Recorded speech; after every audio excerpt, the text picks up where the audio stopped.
আল্লাহর কুদরতে তিনজন শিশু শিশু অবস্থাতে একবারে ছোট থাকতেই কথা বলেছে, যেটা কথা বলার বয়স নয়, এই বয়সে কথা বলেছে। হযরত ঈসা আলাইহিস সালাম জন্মের ভূমিষ্ঠ হওয়ার পরে তিনি তার জনগণের মাঝে নিজের পরিচয় তুলে ধরিয়েছিলেন, যখন তার কথা বলার বয়স হয়নি। আরেকজন হচ্ছে হযরত ইউসুফ আলাইহিস সালামের চরিত্রের একটা সার্টিফিকেট ছিল, এই সার্টিফিকেটের জন্য কোনো লোক পাওয়া যাচ্ছিল না, তখন একটা শিশু আল্লাহর কুদরতে তখন ইউসুফ আলাইহিস সালামের পক্ষে কথা বলেছিল।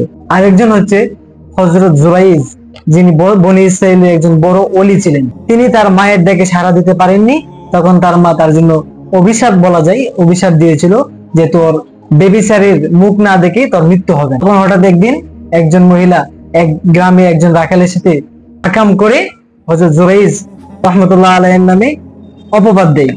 তখন তিনি তো ফেঁসে গেলেন, তার কোনো পরিচয় ছিল না। তখন ওই যে সন্তানটা ভূমিষ্ঠ হয়েছিল, জুরাইজের নামে যেই মহিলা আপনার অপবাদ দিয়েছিল, ওই মহিলার ঘর থেকে যে সন্তানটা জন্ম হয়েছিল, ভূমিষ্ঠ হওয়ার পরে সে নিজের পরিচয় দিচ্ছিল যে জুরাইজ আমার পিতা নয়, আমার পিতা হচ্ছে অমুক রাখাল। তো এই তিনটি সন্তান, তিনজন লোক যারা ছিল আল্লাহর কুদরতে অপ্রাপ্ত অবস্থায়, যখন কথা বলার বয়স হয়নি, তখনই তারা কুদরতি অবস্থায় কথা বলেছিলেন।